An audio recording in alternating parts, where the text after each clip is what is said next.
जारी है।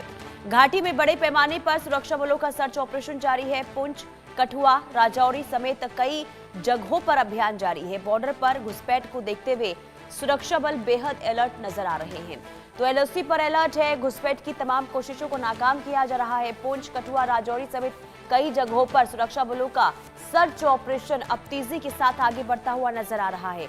घाटी में बड़े पैमाने पर अलग अलग हिस्सों में सुरक्षा बलों का सर्च ऑपरेशन देखने को मिल रहा है, जिसमें सुरक्षा बलों को सफलता भी हाथ लग रही है। तो लगातार घुसपैठ की जो कोशिश हो रही है उसे नाकाम भी किया जा रहा है। और साथ ही साथ अब पूरा अगर हम जम्मू कश्मीर की बात करते हैं तो हर जगह इस वक्त सुरक्षा बलों की मुस्तैदी देखने को मिल रही है। चौकसी बढ़ा दी गई है। खास करके जो संवेदनशील इलाके हैं वहां पर सुरक्षा बल पूरी तरीके से मुस्तैद और अलर्ट मोड पर नजर आ रहे हैं।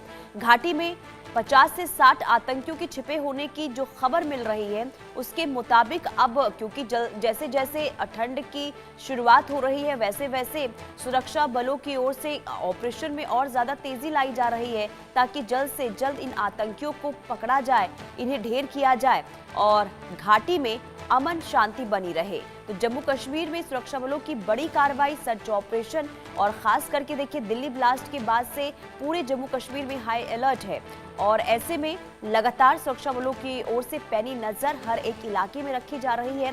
खास करके जो एलओसीज एरिया है वहां पर भी पूरी तरीके से इस वक्त मुस्तैदी देखने को मिल रही है सुरक्षा बलों की। तो बॉर्डर पर घुसपैठ को देखते हुए सुरक्षा बलों की मुस्तैदी और अलर्ट चौकसी में भी इजाफा अब कर दिया गया है, ताकि किसी भी तरीके से कोई भी आतंकी साजिश हो तो उसे नाकाम किया जाए। तो आतंकी साजिशों को नाकाम करने के लिए सुरक्षा बल इस वक्त अलर्ट मोड पर और मुंह तोड़ जवाब आतंकियों को दिया जा रहा है, ताकि जम्मू कश्मीर में शांति को भंग ना किया जाए। आशिक मीर हमारे संवाददाता तमाम जानकारी के साथ जुड़ चुके हैं। आशिक, क्या अपडेट है, किस तरीके से आगे सर्च ऑपरेशन जम्मू कश्मीर में बढ़ रहा है? देखिए, बिल्कुल लगातार हम देख रहे हैं जम्मू कश्मीर में एक तो हाई अलर्ट है और दूसरी जानिब और अगर हम सीमावर्ती इलाकों की बात करें, यहाँ पर सर्च ऑपरेशन जो है वो कंडक्ट किए जा रहे हैं। और जिस तरह से बीते कई दिनों से हम देख रहे हैं कि घुसपैठ की कई सारी कोशिशें हो रही है और इन तमाम कोशिशों को सुरक्षा बल जो है विफल बना रहे हैं। और हमने देखा था कि कुपवारा सेक्टर से भी एक घुसपैठ की बड़ी साजिश को जो है सुरक्षा बलों ने नाकाम बनाया था, जब दो आतंकी जो है ढेर हुए थे। तो इस तरह की कोशिश लगातार हो रही है, क्योंकि पीओके में टेरर लॉन्चिंग पैड्स पर आतंकियों की संख्या जो है काफी ज्यादा बढ़ गई है, जिसके चलते इस तरह के प्रयास लगातार किए जा रहे हैं। और इससे पहले भी हम देख रहे हैं कि जब भी इस तरह का मौसम होता है, यानी बर्फ पड़ने से पहले, ये आतंकी जो है घुसपैठ करने की कोशिश लगातार कर रहे हैं, जिसको सुरक्षा बल जो है अब विफल बना रहे हैं।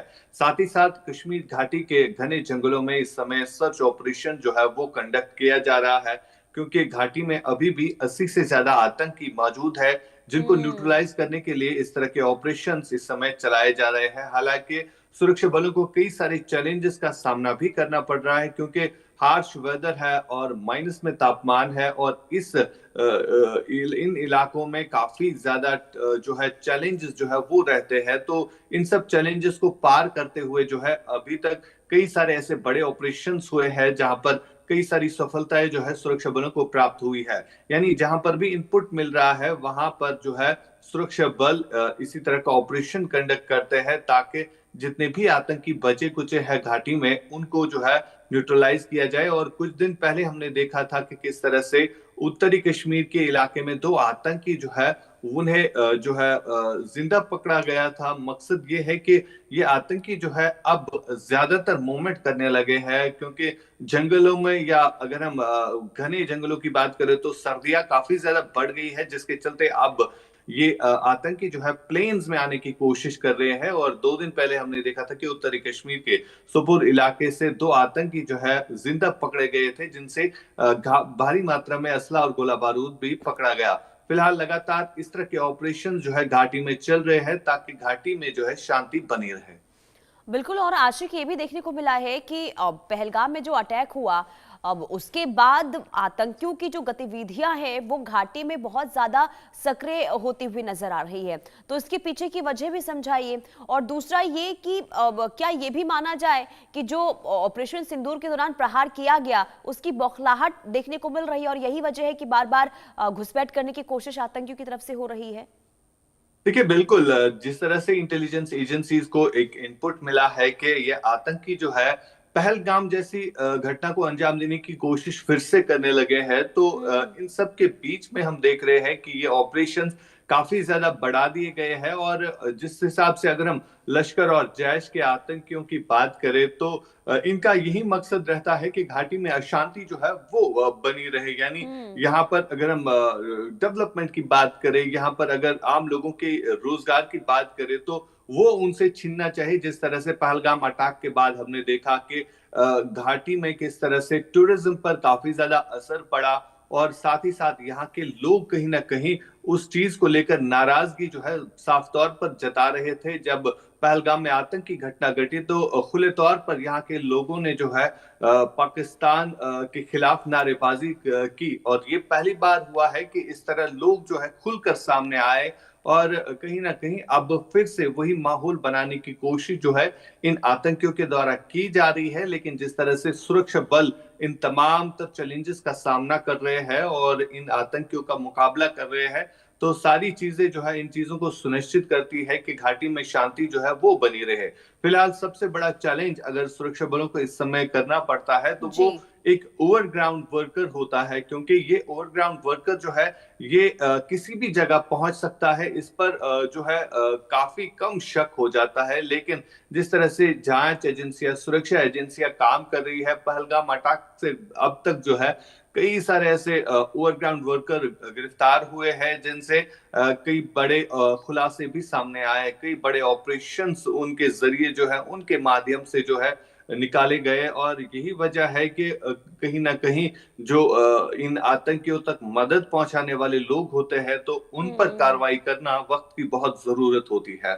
जी। लेकिन आशिक क्योंकि देखिए बहुत बड़ी चुनौती सुरक्षा बलों के सामने, अब अंडरग्राउंड वर्कर्स तक कैसे पहुंचा जाए, तो पहचान कैसे इनकी हो रही है और कैसे ये आतंकियों तक मदद पहुंचाते हैं? देखिए जिस हिसाब से ओवरग्राउंड वर्कर का काम रहता है हम्म। इन आतंकियों तक मदद पहुंचाना, तो किसी न किसी जगह पर ये ओवरग्राउंड वर्कर पकड़ा जाता है। चाहे हम हथियार की बात करें, इन आतंकियों तक हथियार एक जगह से दूसरी जगह तक पहुंचाना या खाने पीने की चीजों को पहुंचाना, तो किसी न किसी तरीके से ये ओवरग्राउंड वर्कर जो है रडार में आते हैं और इनको पकड़ा जाता है। और जब एक ओवरग्राउंड वर्कर पकड़ा जाए तो समझ लीजिए कि पूरा ग्रोह जो है वो पकड़ा जाता है। तो फिलहाल जिस तरह से लगातार इन पर काबू किया जा रहा है, लेकिन सबसे बड़ा चैलेंज यही ओवरग्राउंड वर्कर है, जिसमें अब जो है महिलाओं को भी शामिल किया गया है। और कहीं ना कहीं वो सबसे बड़ा चैलेंज जो है दिख रहा है। लेकिन जिस तरह से अब सुरक्षा एजेंसीज इस पर काम कर रही है, तो कहीं ना कहीं कई सारे ऐसे ओवरग्राउंड वर्कर अभी तक भी गिरफ्तार हुए हैं, जिनसे कई ज्यादा लीड्स जो है वो प्राप्त हुई है। फिलहाल लगातार ऑपरेशंस चल रहे हैं और इन ऑपरेशंस में एक के बाद एक सफलताएं जो है वो मिलती हुई नजर आ रही हैं। बिल्कुल। और सुनीता। आशिक ये भी